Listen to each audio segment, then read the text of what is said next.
إنا خلقنا الإنسان من نطفة أمشاج نبتليه فجعلناه سميعا بصيرا إنا هديناه السبيل إما شاكرا وإما كفورا إنا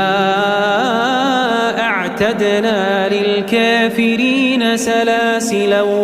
وأغلالا وسعيرا إن الأبرار يشربون من كأس كان مزاجها كافورا عينا